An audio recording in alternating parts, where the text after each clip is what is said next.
चलो स्टार्ट करिए छे हवे गई कालનું જે અઘરું છે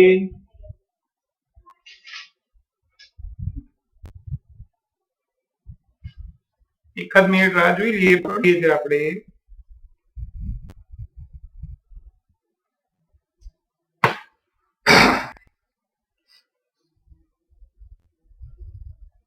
આજે ચેપ્ટર પતી જશે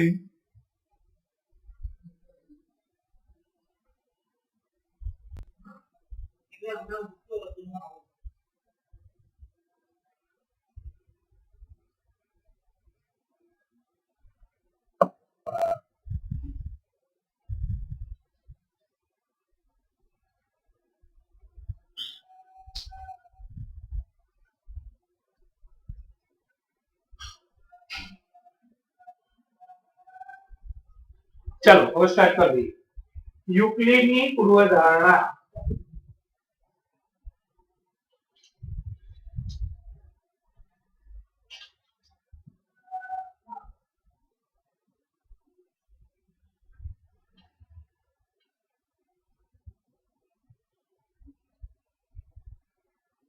પૂર્વધારણા એટલે શું જે વિધાનને ભૂમિતિમાં વિના સાબિતીએ સત્ય છે તેવું સ્વીકારી લઈએ એને પૂર્વધારણા કહેવામાં આવે છે પૂર્વધારણા એટલે શું ભૂમિતિમાં જે વિધાનો વિના સાબિતીએ સત્ય છે તેવું સ્વીકારી લેવામાં આવે તેને પૂર્વધારણા કહેવાય છે ચલો 5 પૂર્વધારણા લખું છું યુક્લિડની આ પૂછાયો પરીક્ષામાં કે પૂર્વધારણા 1 ને 2 લખો એમ પૂર્વધારણા 1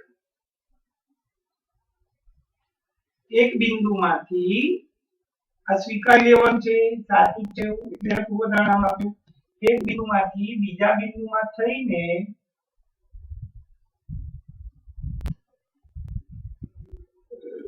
पसार थती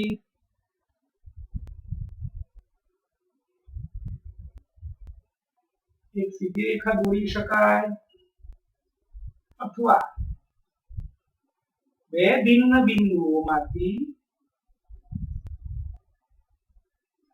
पसार थती अनन्य रेखा होय छे एक बिंदु छे एक बिंदु मांथी बीजा बिंदु में थईने आ बीजું बिंदु છે एक बिंदु मांथी बीजा बिंदु में थईने पसार थती एक सीधी रेखा દોરી શકાય अथवा બે ભિન્ન બિંદુઓમાંથી બે અલગ અલગ બિંદુઓ એમાંથી કેટલી રેખા પસાર થાય તો એક અને માત્ર એક જ અનન્યનો મતલબ થાય एक અને માત્ર એક જ પૂર્વધારણા 2 શાંત રેખાને અનંત સુધી લંબાવી શકાય છે શાંત રેખાને કાલે મેં તમને આનો ઉલ્લેખ કર્યો હતો શાંત રેખાને ગઈકાલે જ મેં તમને એનો ઉલ્લેખ કર્યો તો યાદ હોય તો ત્યારે ભણાવતો હતો ત્યારે રેખાની માહિતી આપતા ત્યારે આપણે કહેતા હતા કે યુક્લિડે શાંત રેખા એટલે રેખાખંડને શાંત રેખા કહીશું શાંત રેખાને અનંત સુધી લંબાવી શકાય નોંધ યુક્લિડ રેખાખંડને શાંત રેખા કહે છે આ રેખાખંડ છે અને શાંત રેખા પણ કહેવાય તો એને અનંત સુધી લંબાવી શકાય પૂર્વધારણા 3 કોઈ પણ બિંદુને કેન્દ્ર લઈ કોઈ પણ લંબાઈની ત્રિજ્યા લઈ વર્તુળ રચી શકાય પૂર્વધારણા 3 આ ત્રીજી પૂર્વધારણા લખી 3 નો ફરીથી બોલું છું કદાચ કોઈ અભ્યાસ આવ્યો હોય તો પૂર્વધારણા 3 કોઈ પણ બિંદુને કેન્દ્ર લઈ કોઈ પણ બિંદુને કેન્દ્ર લઈ કોઈ પણ ત્રિજ્યા ધરાવતું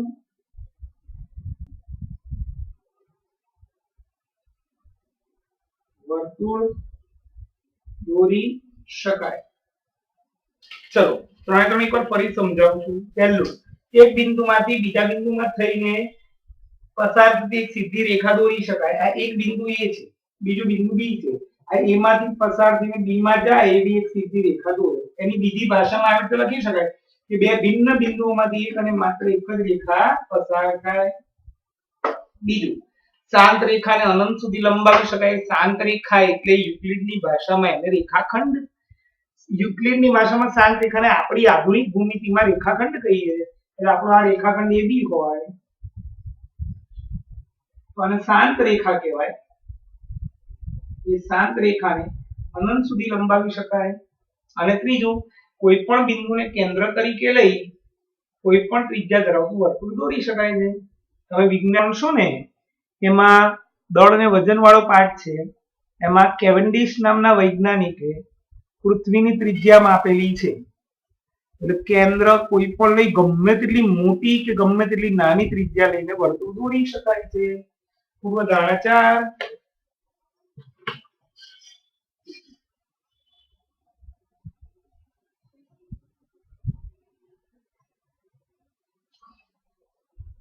બધા જ કાટખૂણા એકબીજા સાથે સરખા થાય.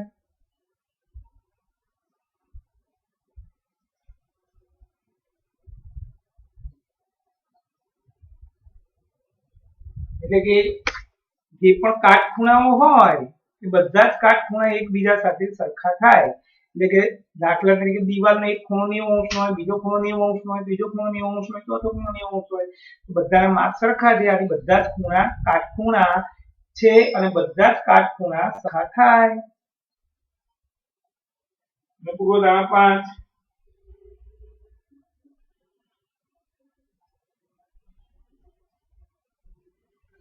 જો બે રેખાઓને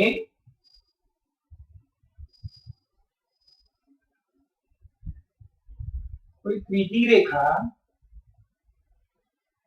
એવી રીતે છેદે અને કોઈ ત્રીજી રેખા છેદે, એવી રીતે નથી લખ્યું, છેદે અને આ રેખાની એક જ બાજુ તરફના બે અંતઃકોણનો સરવાળો બે કાટખૂણાના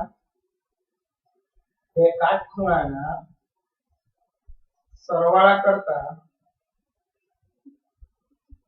ઓછો હોય તો પ્રથમ બે રેખાઓને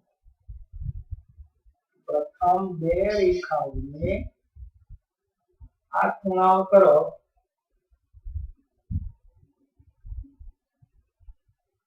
અનંત સુધી લંબાવતા તેઓ એકબીજાને છેદે છે.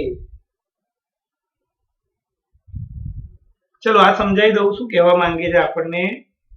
આવું કે છે બે રેખાઓને કોઈ ત્રીજી રેખા છે. આ બે રેખા છે, એક આ L નામની રેખા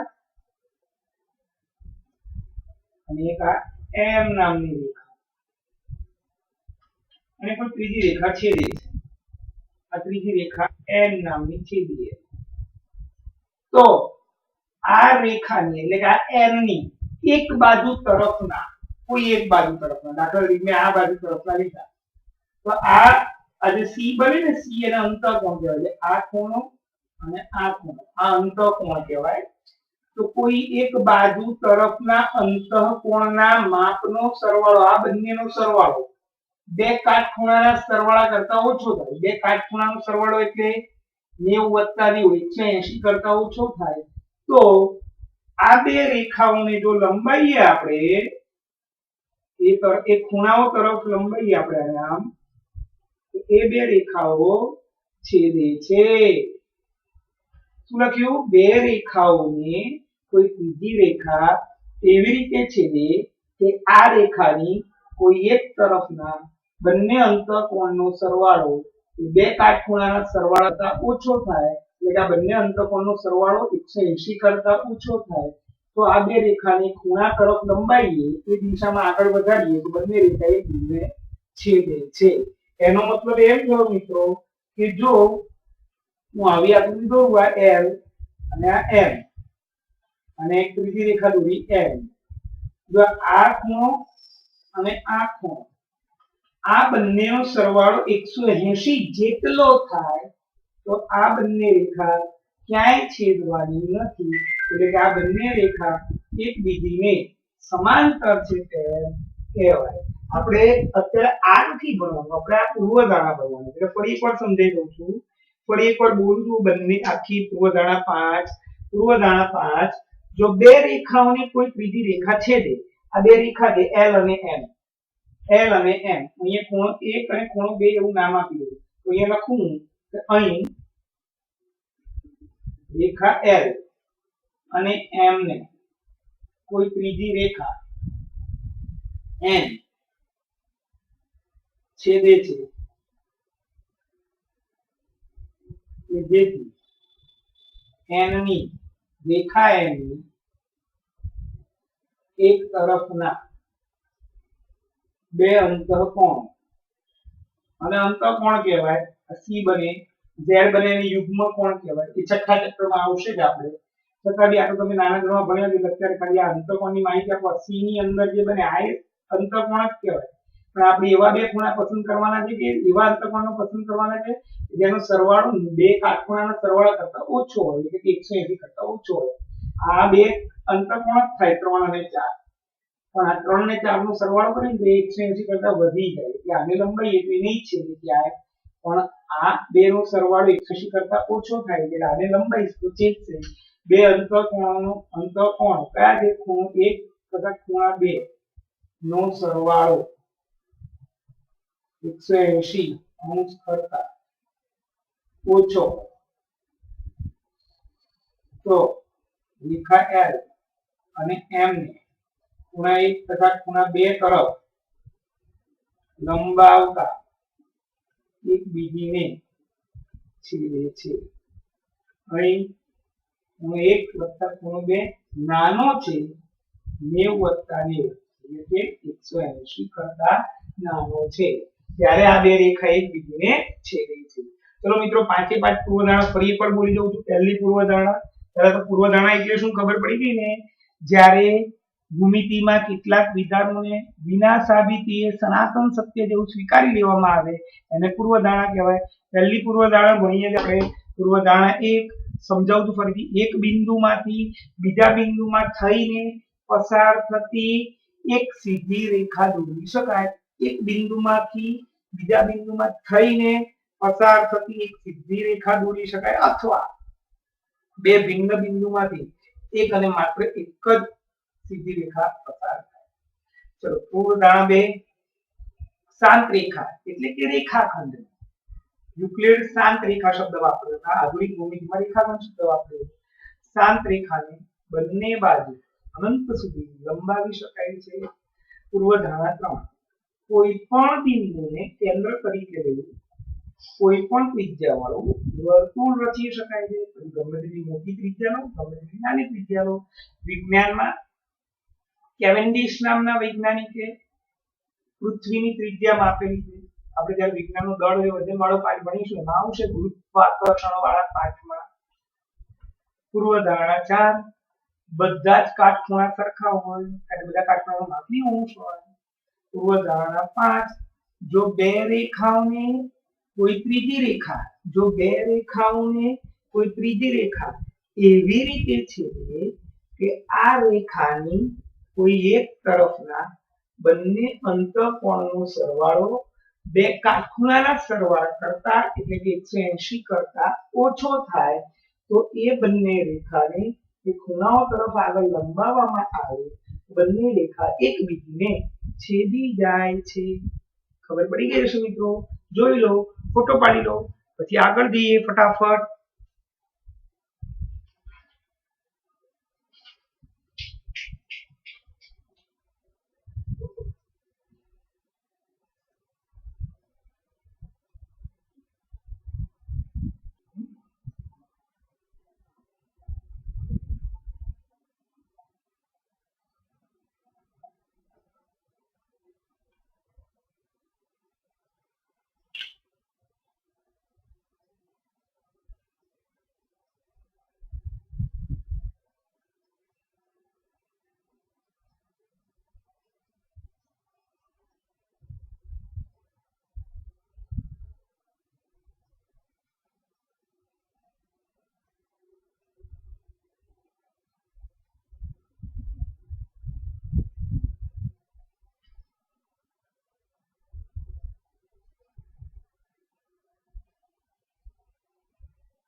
ચલો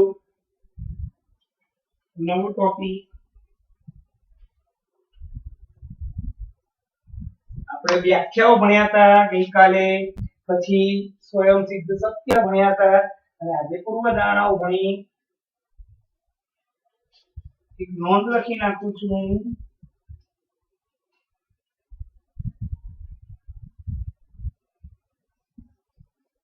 પૂર્વધારણા અને પ્રમેય વચ્ચે શું તફાવત છે? પૂર્વધારણા અને પ્રમેય વચ્ચે શું તફાવત?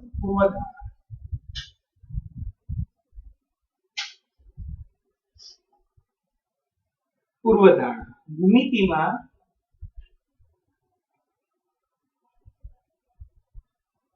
કેટલાક વિધાનોને વિના સાબિતીએ સનાતન સત્ય છે તેવું સ્વીકારી લેવામાં આવે તેવા વિધાનોને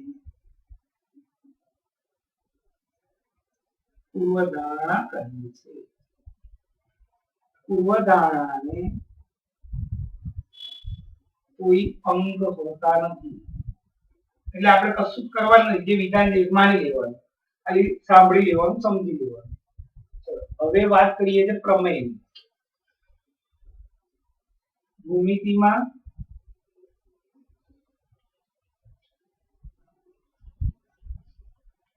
કેટલાક વિધાનોને તર્કસંગત દલીલો વડે સાબિત કરવામાં આવે છે.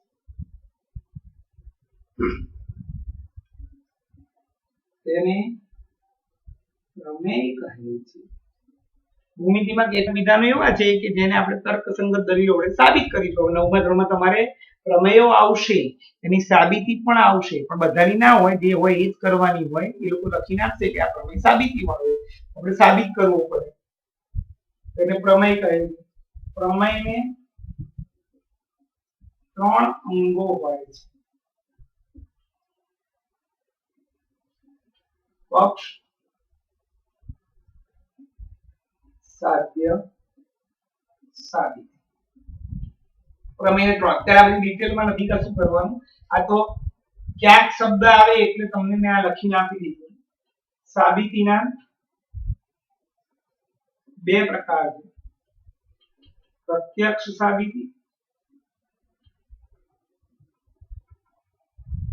બીજી પરોક્ષ સાબિતી.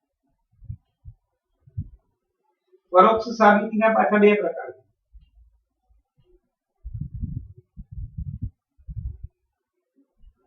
પહેલું અનિષ્ટાપત્તિની રીત. આ કશું ભણવાનું નથી અત્યારે, આ ખાલી તમને એની હેડિંગ આપી છે. બીજું છે વિકલ્પ નિવારણની રીત. ચલો મિત્રો, આ મેં ખાલી તમને માહિતી આપી, ક્યાંક કોઈ શબ્દનો ઉપયોગ થાય કે પૂર્વધારણા, પ્રમેય, એટલે મેં લખીને આપ્યું. પૂર્વધારણા કોને કહેવાય? ભૂમિતિમાં કેટલાક વિધાનોને વિના સાબિતીએ સનાતન સત્ય સ્વીકારી લેવામાં આવે તેને પૂર્વધારણા કહેવાય. પૂર્વધારણાને કોઈ અંગો હોતા નથી. પછી પ્રમેય. પ્રમેય કોને કહેવાય? ભૂમિતિમાં કેટલાક વિધાનો એવા છે કે જેને તર્કસંગત દલીલો વડે સાબિત કરવામાં આવે છે તેને પ્રમેય કહેવાય છે. પ્રમેયને કુલ 3 અંગો હોય છે: પક્ષ, સાધ્ય અને સાબિતી. સાબિતીના 2 પ્રકાર છે: પ્રત્યક્ષ સાબિતી અને પરોક્ષ સાબિતી. પ્રેક્ટિસમાં હું કશું નથી આપ્યું, આ મેં તમને મારી રીતે ખાલી લખાયું. પ્રત્યક્ષ સાબિતી જૂના કોર્સમાં હતું, એટલે પ્રત્યક્ષ સાબિતી અને પરોક્ષ સાબિતી. પરોક્ષ સાબિતીના પાછા 2 પ્રકાર: અનિષ્ટાપત્તિની રીત અને વિકલ્પ નિવારણની રીત. ચલો આપણે સ્ટાર્ટ કરીએ છીએ. યુક્લિડની 5મી પૂર્વધારણા, મોસ્ટ આઈએમપી. આ 100% પરીક્ષામાં આવશે જ. આ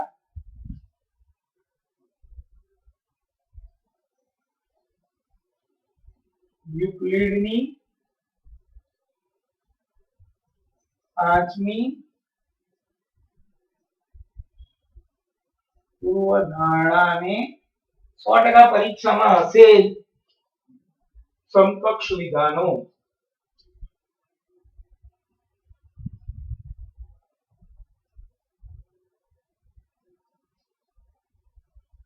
ચલો યુક્લિડની પાંચમી પૂર્વધારણા કઈ હતી યાદ કરો. આગળના બોર્ડમાં આપણે લખ્યું યાદ છે? સારું બોલી દો.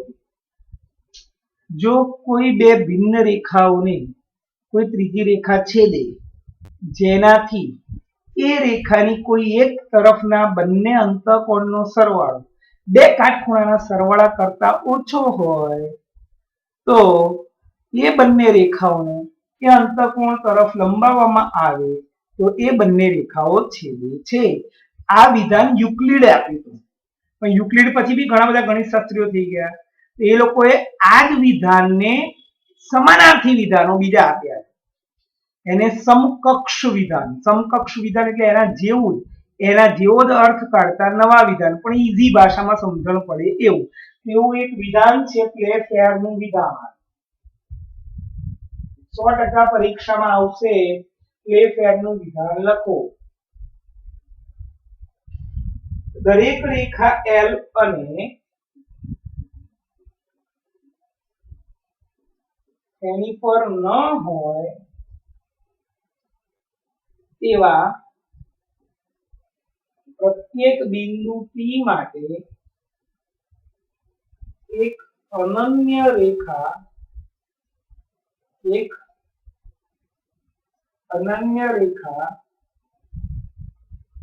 M એવી મળે કે જેથી M એવી મળે છે કે જે માંથી પસાર થાય છે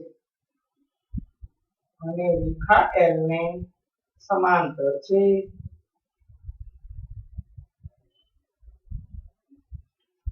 જો બહુ સરસ ઈઝી થઈ ગયું હવે તમારા માટે. કઈ રીતે? જુઓ, દરેક રેખા L, એક રેખા L દોરી, ગમે ત્યાં દોરો, આમ દોરો, આમ દોરો, આમ દોરો. જો ત્રણ આકૃતિ બતાવું છું, અલગ અલગ પ્રકારની. એકમાં આમ દોરું રેખા L, બીજામાં હું આમ દોરું, ગમે તેવી દોરાય, અને ત્રીજામાં આમ દોરું. ચોથી આમ પણ દોરી છું. બધી રેખા L છે. કેવું લખ્યું છે? દરેક રેખા L અને તેની પર ન હોય, એની પર એક બિંદુ P નથી. આ બધા અહીંયા બિંદુઓ જે આવેલા હોય રેખા L પર આવેલા, રેખા L પર ન હોય એવું બિંદુ P લઈ લેવું. રેખા L પર ન હોય એવું બિંદુ P લઈ લેવું. ગમે ત્યાં લેવા, આ બાજુ લો, અહીંયા લેવાય, અહીંયા ગમે ત્યાં લેવાય. તો આ બિંદુ P માંથી પસાર થાય, અને રેખા L ને સમાંતર હોય એવી એક અને માત્ર એક રેખા M મળે છે. એક્ઝેક્ટ P માંથી પસાર થાય અને રેખા L ને સમાંતર હોય એવી એક રેખા M મળે છે. આ રેખા L ને સમાંતર હોય અને P માંથી પસાર થાય તેવી એક અને માત્ર એક જ રેખા M મળે છે. હવે મને તમે એમ બતાવો કે M માંથી પસાર થતી હોય કોઈ પણ આકૃતિમાં, આ P માંથી પસાર થતી હોય અને L ને સમાંતર હોય આના સિવાય બીજી કોઈ રેખા મળે? બતાવો મને. ચલો, ગમે તેવી દોરો, હું આમ દોરું, આમ દોરું, P માંથી પસાર થવી જોઈએ અને L ને સમાંતર જોઈએ. હું આમ દોરું તો છેદી જાય, સમાંતર ના ગયા. આમ દોરું તો છેદી જાય, સમાંતર ના ગયા. આમ દોરું તો અહીંયા આમ પાછળ લંબાઈ છેદી જાય. હું આમ દોરું તો આને લંબાઈ તો એ છેદી જાય. ટૂંકમાં L ને સમાંતર હોય અને P માંથી પસાર થતી હોય એવી એક અને માત્ર એક જ રેખા L મળે છે. અને પ્લેફેરનું વિધાન કહેવામાં આવે છે. દરેક રેખા L અને તેની બહારના બિંદુ P માંથી પસાર થાય તેવી અને રેખા L ને સમાંતર હોય તેવી એક રેખા M મળે છે. એક અને માત્ર એક રેખા, અનન્ય શબ્દ વાપરો. એટલે હું ફરી બોલું, દરેક રેખા L અને તેની બહારના બિંદુ P માંથી, બહારનું બિંદુ P આવેલું હોય તો P માંથી પસાર થાય અને રેખા L ને સમાંતર હોય તેવી એક અને માત્ર એક રેખા M મળે છે.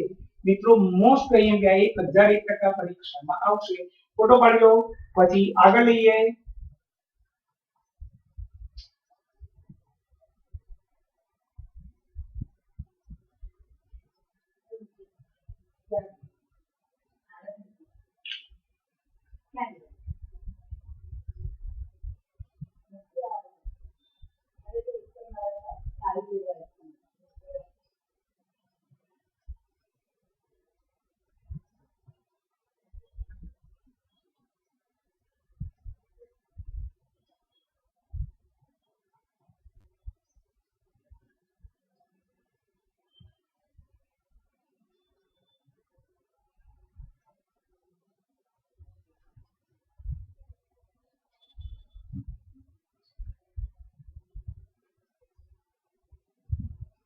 ચલો હવે ત્રીજો,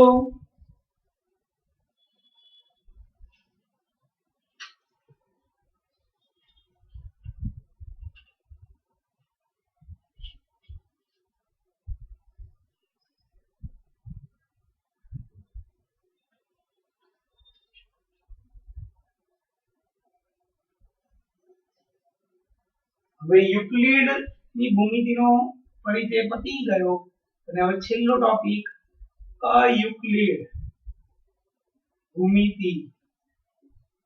અયુક્લિડ ભૂમિતિ એટલે અનેક ગણિત શાસ્ત્રીઓ અને યુક્લિડને પોતાને વિશ્વાસ હતો કે પાંચમી પૂર્વધારણા પ્રમેય છે અને તેને સાબિત કરી શકાય, પરંતુ તેની સાબિતી મેળવવાના પ્રયત્નમાં યુક્લિડની ભૂમિતિથી અલગ હોય તેવી ભૂમિતિનો ઉદય થયો. આ બધી ભૂમિતિઓને અયુક્લિડ ભૂમિતિ કહેવાય છે. તેમાંની એક અગત્યની ભૂમિતિ ગોળીય ભૂમિતિ છે. ગોળીય ભૂમિતિમાં રેખાઓ સીધી હોતી નથી, રેખાઓ દીર્ઘ વર્તુળના ભાગ હોય છે.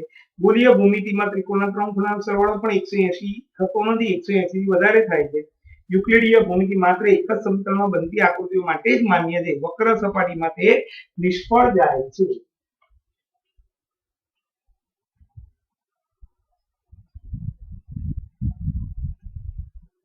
યુક્લિડ અને બીજા અનેક ગણિતશાસ્ત્રીઓએ પાંચમી પૂર્વધારણાને પ્રમેય તરીકે સાબિત કરવાના પ્રયત્ન કર્યા હતા. આ પ્રયત્ન દરમિયાન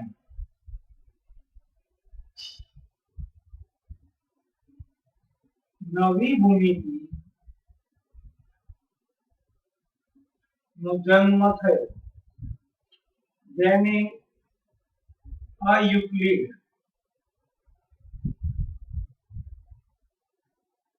ભૂમિતિ કહેવાય છે. અયુક્લિડ ભૂમિતિના એક અગત્યની ભૂમિતિ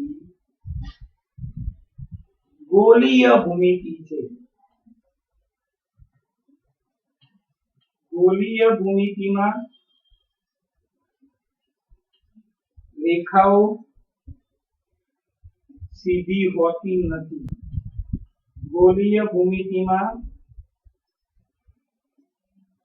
રેખાઓ વક્ર હોય, વાંકી હોય, જે મોટા વર્તુળના ભાગ છે. ગોળીય ભૂમિતિમાં ત્રિકોણના ત્રણ ખૂણાના માપનો સરવાળો 80 અંશ કરતા વધારે હોય છે. યુક્લિડીય ભૂમિતિ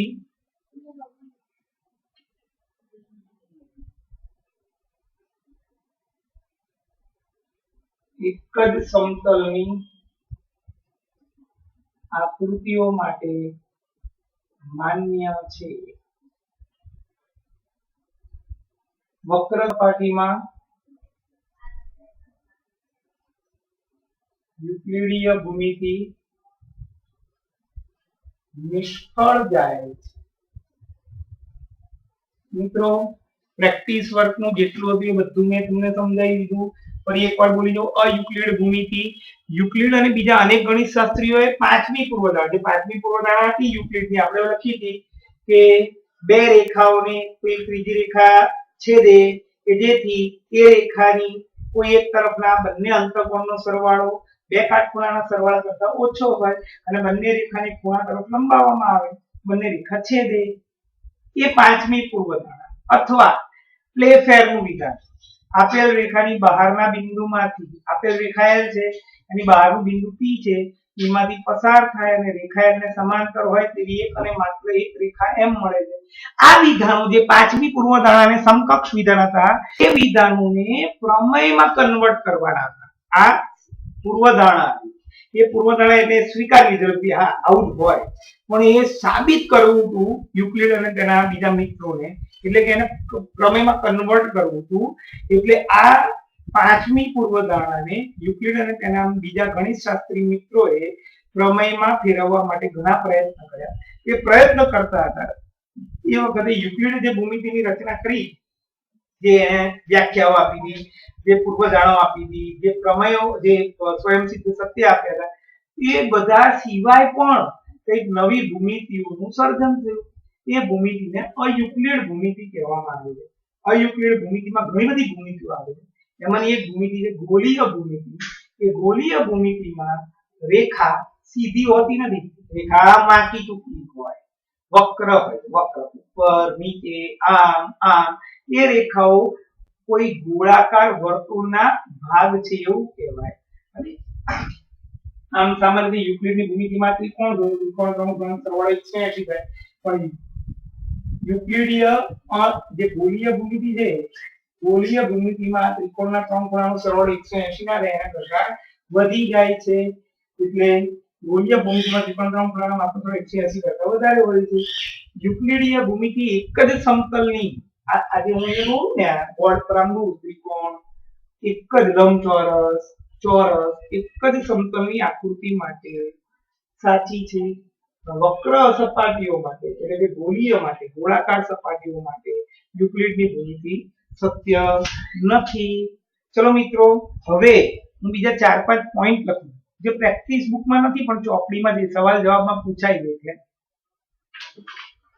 4-5 વાક્ય લખવાના, એમાં કઈ સમજવાનું નથી, ખાલી ઇતિહાસ છે જૂનો, એમાંથી સવાલ જવાબ પૂછાય છે. એટલે હું એ લખું છું. ધ્યાન અહીંયા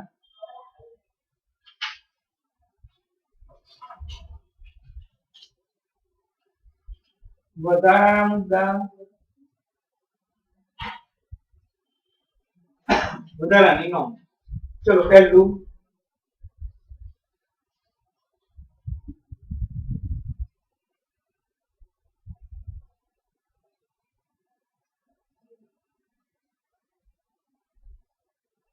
હડપ્પા અને મોહેંજો-દડો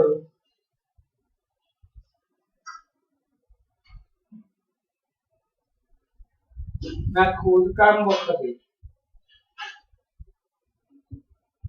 જે અવશેષો મળ્યા તેના પરથી જાણવા મળ્યું કે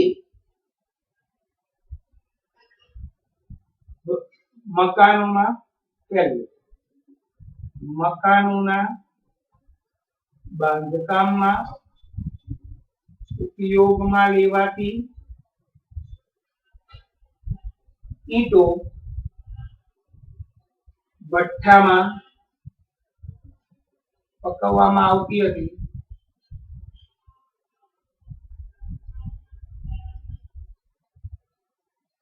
તેની લંબાઈ, પહોળાઈ, જાડાઈ 4:2:1 હતી. હડપ્પા અને મોહેંજો-દડોમાંથી ખોદકામ કરીને જે અવશેષો પ્રાપ્ત થયા હતા તેમાંથી એવું જાણવા મળ્યું કે એટલા પ્રાચીન સમયમાં પણ ભૂમિતિનો ઉપયોગ થતો હતો અને એમાં મકાનોના બાંધકામમાં જે ઈંટો વપરાતી હતી એ પણ હાલ જેમ ભઠ્ઠામાં પકવવામાં આવે છે એ રીતે પકવવામાં આવતી હતી. એની લંબાઈ, પહોળાઈ અને જાડાઈનું માપ પણ ફિક્સ હતું, 4:2:1. એટલે એ વખતે પણ ભૂમિતિનો ઉપયોગ થતો હતો.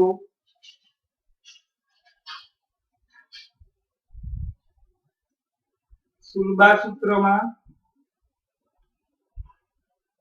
અથવા બોધાયન સુલભા સૂત્રની માહિતી પ્રમાણે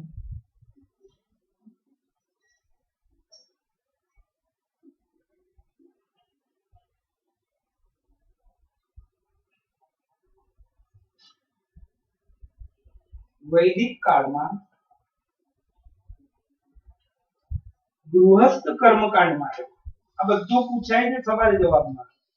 ગૃહસ્થ એટલે ઘરમાં કોઈ કર્મકાંડ કરીએ, કોઈ યજ્ઞ કરીએ, હવન કરીએ, પૂજા કરીએ, ગૃહસ્થ કર્મકાંડ માટે ચોરસ અને વર્તુળાકાર વેદીઓનું, વેદી એટલે દોરડાનો આકાર,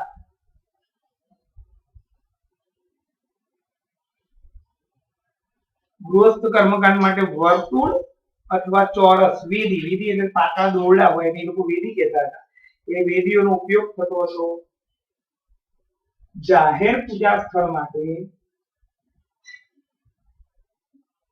મંદિરોમાં બધી જગ્યાએ જ્યાં જાહેર પૂજા સ્થળ હતું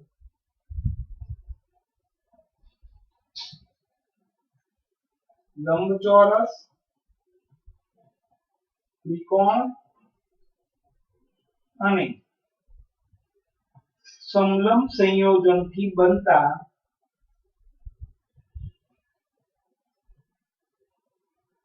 આકારના પ્રયોગો થતા હતા. આ તમને એમ સમજાવે છે કે યુક્લિડનો જન્મ નતો થયો પહેલા આપણે ભારતીય આ બધી વૈદિક કાળમાં ભૂમિતિનો ઉપયોગ કરતા હતા એની માહિતી છે. હવે ત્રીજું છેલ્લો પોઈન્ટ શ્રી યંત્ર, જે આપણા ઘરમાં પણ ઘણીવાર રાખીએ છીએ આપણે આ શ્રી યંત્ર. અર્થવેદમાં આપેલ છે શ્રી યંત્રનો ઉલ્લેખ કર્યો છે અને માહિતી આપેલ છે શ્રી યંત્ર એ અંદરો અંદર ગૂંથાયેલ 9 સમદ્વિભુજ ત્રિકોણનું સંયોજન છે જેમાં 43 ત્રિકોણો છે. જો મિત્રો આ માહિતી હજી બાકી હતી એ મેં લખી નાખી, બીજી કોઈ લગભગ તો રહેતી નથી.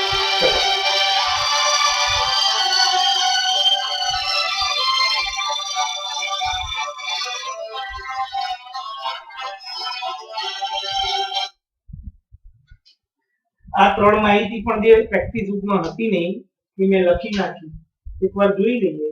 હડપ્પા અને મોહેંજો-દડોનું જ્યારે ખોદકામ કર્યું ત્યારે એમાંથી જે અવશેષ મળે એ અવશેષ પણ એ માહિતી સૂચવે છે કે એ સમયમાં પણ ભૂમિતિનો ઉપયોગ થતો હતો. એના મકાનોના બાંધકામમાં જે ઈંટો વપરાતી હતી એ ઈંટો પણ ભઠ્ઠામાં પકવીને વાપરવામાં આવતી હતી. ઈંટોનું માપ લંબાઈ પહોળાઈ જાડાઈ 4 જેમ 2 જેમ 1 હતું. લંબાઈ પહોળાઈ જાડાઈ ક્રમ આગો પાછો ના થાય, લંબાઈ 4 પહોળાઈ 2 જાડાઈ 1 એ ક્રમમાં જ હતી. બોધાય જે અત્યારે હાલ પણ એ જ રીતનું હોય છે. બોધાયન સુલભા સૂત્રની માહિતી પ્રમાણે વૈદિક કાળમાં એટલે કે ભૂતકાળમાં ઘણો વખત પહેલા જ્યારે યુક્લિડનો જન્મ પણ નતો થયો એ વખતે ગૃહસ્થ કર્મકાંડ, એ વખતે ભૂમિતિ કોણ છે ખબર નથી, ભૂમિતિની માહિતી જ નથી, છતાં પણ આપણે ભૂમિતિનો સંપૂર્ણ ઉપયોગ કરતા હતા. વૈદિક કાળમાં ગૃહસ્થ કર્મકાંડ માટે ચોરસ અને વર્તુળાકાર વેદીઓનો ઉપયોગ થયો. વેદી એટલે એ લોકો કેવળ આકાર દોરડા વડે બનાવે કે આ દોરડાથી આકાર બનાવે અને પછી એના માપનું આસન એવું બનાવે એ આકારનું, એને વેદીઓ કહેવાય. એટલે ગૃહસ્થ કર્મકાંડ માટે ચોરસ અને વર્તુળાકાર વેદીઓનો ઉપયોગ થતો હતો. ત્યારે જાહેર પૂજા સ્થળો માટે લંબચોરસ, ત્રિકોણ અને સમલંબ સંયોજનથી બનતા આકારના પ્રયોગો થતા હતા. પછી શ્રી યંત્ર, જે સિદ્ધ યંત્ર કહેવાય, એમાં 9 સમદ્વિભુજ ત્રિકોણ એકબીજા સાથે સંયોજાયેલા છે અને એની અંદર પાછા 43 ઉપત્રિકોણો છે. મિત્રો ચલો ફટાફટ ફોટો પાડી લો અને હવે પ્રેક્ટિસ બુકનું સ્વાધ્યાય 5 ફટાફટ કરી લઈએ. નાનું છે, આખું પ્રકરણ પતી જાય. આવતીકાલે 10 વાગે લેક્ચર છે, 10 વાગે આવતીકાલે. અને કાલથી ગણિતનું 6થું ચેપ્ટર ચાલુ કરીશ. અને બીજી વસ્તુ દરેક જણને સ્પષ્ટ કહું છું, લાઈવ ભણવાની જ મજા આવે. લાઈવ ભણજો. જે નથી લાઈવ એ લોકો મહેરબાની કરીને લાઈવ જ રહેજો.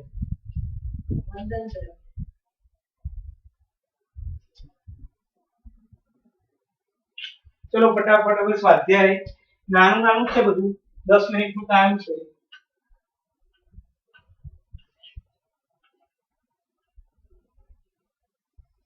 જો આજે 5મું પ્રકરણ પૂર્ણ થઈ જશે, કાલથી 6થું પ્રકરણ, આ 6થું પ્રકરણ 10 દિવસ ચાલશે. મહેરબાની કરીને કોઈ ગેપ ના પાડશો. ભૂમિતિ છે, પછી 2 નાના ચેપ્ટર આલેખના રહ્યા એટલે ગણિતનો આખો કોર્સ પતી ગયો ઓક્ટોબર સુધીનો. સ્વાધ્યાય 5 પ્રેક્ટિસ. જવાબ આપો ખાલી. યુક્લિડે શાંત રેખા માટે ખાલી જગ્યા શબ્દ વાપર્યો. બોલો બધા બોલો. હા શું 6 વખત આપણે ભૂલી ગયા. શાંત રેખા માટે શાંત રેખા સોરી યુક્લિડે રેખાખંડ માટે ખાલી જગ્યા શબ્દનો ઉપયોગ કર્યો. હા હવે યાદ આવ્યું. શાંત રેખા. બીજો રેખા એ ખાલી જગ્યા વગરની લંબાઈ છે. કાલે જ આપણે ભણ્યા હતા યાદ હોય તો. રેખા એ ખાલી જગ્યા વગરની લંબાઈ છે. પહોળાઈ વગરની લંબાઈ છે. ત્રીજો શ્રીયંત્ર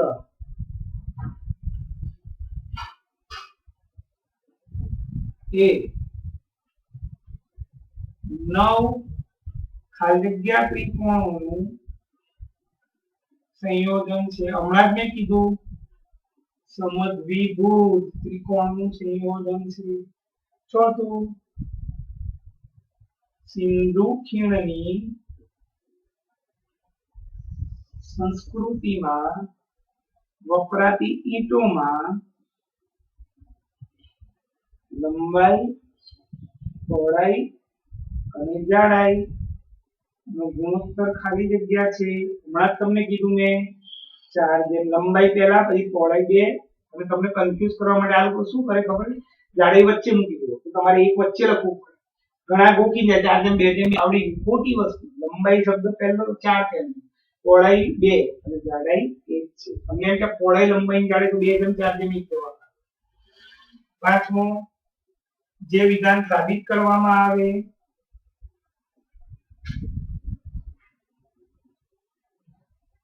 તેને પ્રમેય કહે છે.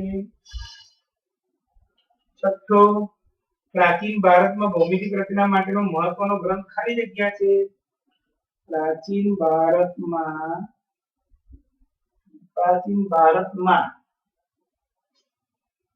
ભૌમિતિક રચના માટેનો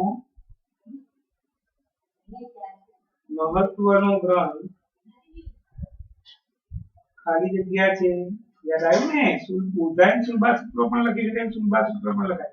સુલભા સૂત્ર એ આખો ગ્રંથ છે અને એનું એક ચોપડીનું નામ છે બોધાયન સુલભા સૂત્ર. ઘણી સીમાઓને ખાલી જગ્યા કહે છે. હાલ આવી ગયું તું ઘનની સીમા. મેં ચોપડો બતાવ્યું તમને એની સીમાઓને ગાઢ કહે છે. આઠમું પૃષ્ઠને માત્ર ખાલી જગ્યા હોય છે. પૃષ્ઠ એટલે સપાટી. આ સપાટી છે ત્યારે લંબાઈ અને પહોળાઈ. પૃષ્ઠને માત્ર લંબાઈ તથા પહોળાઈ હોય છે. પ્રશ્ન 2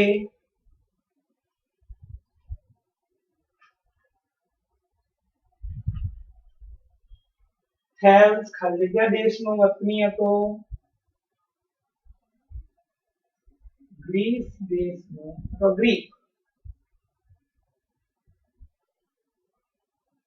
વતની હતો. સમતલને કેટલા પરિમાણ? સમતલને 2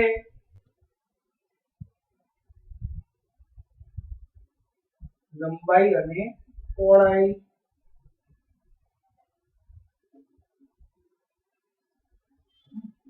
પછી રેખાને કેટલા પરિમાણ? રેખાને 1 માત્ર લંબાઈ. બિંદુને 0 એક પણ નહીં. લંબાઈ પહોળાઈ જાડાઈ કશું ના હોય. પાંચમો શ્રીયંત્રમાં કેટલા ઉપત્રિકોણ હોય છે? શ્રીયંત્રમાં 43 ઉપત્રિકોણો હોય છે. હમણાં જ મેં છેલ્લે લખ્યું હતું 9 સમદ્વિભુજ ત્રિકોણ હોય એ મેં અહીંયા લખ્યું અને 43 ઉપત્રિકોણ હોય. છઠ્ઠું ઘનને 3 પરિમાણ લંબાઈ પહોળાઈ અને જાડાઈ હોય છે. સાતમું નથી. હવે એમસીક્યુ છે પ્રશ્ન 3 યુક્લિડે તેના પ્રસિદ્ધ ગ્રંથ એલિમેન્ટ્સનું કેટલા પ્રકરણમાં વિભાજન કર્યું છે? યુક્લિડે એલિમેન્ટ્સનું 13 પ્રકરણમાં વિભાજન કર્યું છે. બીજું, યુક્લિડ કઈ ગ્રીસનો વતની હતો?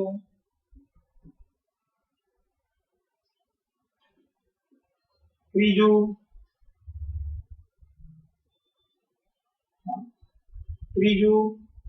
સૌપ્રથમ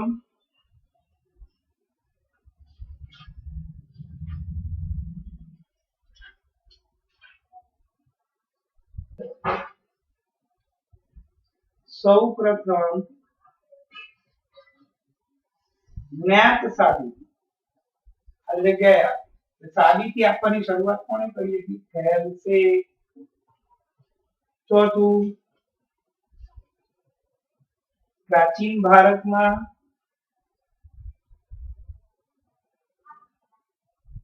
લંબચોરસ, ત્રિકોણ અને હમણાં જ મેં લખ્યું હતું સમલંબ સંયોજન થી બનતી વેદીઓનો ઉપયોગ જાહેર પૂજા સ્થળોએ થતો હતો.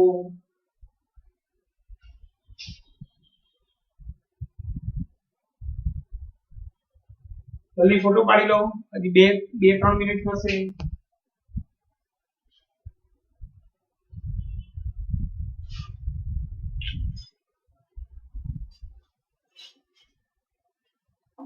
ફટાફટ. આવતીકાલે 10 વાગ્યાનો લેક્ચર છે અને અત્યારે એસએસ નો લેક્ચર મારો પતશે એટલે 5મું પ્રાચીન ભારતમાં ગૃહસ્થ કર્મકાંડ માટે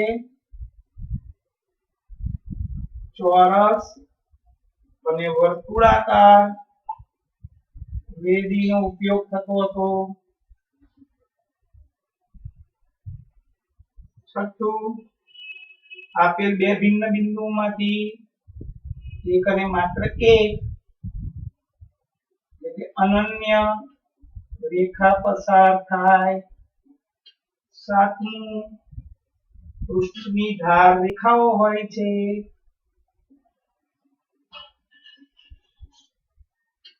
આઠમું, ઘનથી સમતલ રેખા બિંદુથી પરિમાણ શું થાય? ઘટતું જાય. ઘનમાં 3 પરિમાણ, આમાં 2 પરિમાણ, આમાં 1 ને આમાં 0. નવમું, એલિમેન્ટ્સ માં પ્રકરણ 1 માં 23 વ્યાખ્યાઓ છે. હવે 10મું, ઘન પદાર્થને શું હોય? 3 વસ્તુ હોય, લંબાઈ, પહોળાઈ ને ઊંચાઈ. એટલે ઘન પદાર્થને આકાર, સ્થાન અને માપ હોય છે. ચલો હવે ખરા ખોટા જે હું ફટાફટ બોલી જાઉં છું. પહેલું, સરખી વસ્તુના બમણા એકબીજાને સમાન હોય. સાચું. ગઈકાલે આવી ગયું. બે ભિન્ન બિંદુઓમાંથી અસંખ્ય રેખાઓ પસાર થાય. ખોટું. બે ભિન્ન બિંદુઓમાંથી એક જ રેખા પસાર થાય. ત્રીજું, યુક્લિડે થેલ્સનો ખ્યાતનામ વિદ્યાર્થી હતો. વિધાન ખોટું છે. યુક્લિડ નહીં, પાયથાગોરસ કે થેલ્સનો ખ્યાતનામ વિદ્યાર્થી હતો. બે ભિન્ન રેખાઓમાં એકથી વધુ બિંદુ સામાન્ય ન હોય. સાચું. બે ભિન્ન રેખાઓમાં એક બિંદુ સરખું હોય અથવા એકથી ઓછું હોય. બે રેખા ક્રોસમાં છેદે તેમાં એક બિંદુ કોમન ગણાય. અને હું ફોટામાં તો લખી જ આપીશ, ચિંતા ના કરજો. એક બિંદુમાંથી ફક્ત એક જ રેખા પસાર થાય. વિધાન ખોટું છે. અસંખ્ય રેખાઓ પસાર થાય. મિત્રો, આખું ચેપ્ટર પતી ગયું. આવતીકાલે 10 વાગે છઠ્ઠું ચેપ્ટર ભણીશું શાંતિથી ભૂમિતિ. એમાં બહુ મજા આવશે. એમાં થિયરી નથી, એમાં થિયરી વત્તા દાખલા છે. અને હવે એસએસ નો લેક્ચર છે. આવતીકાલે સવારે 10 વાગ્યાનો આપણો લેક્ચર રહેશે. આવજો.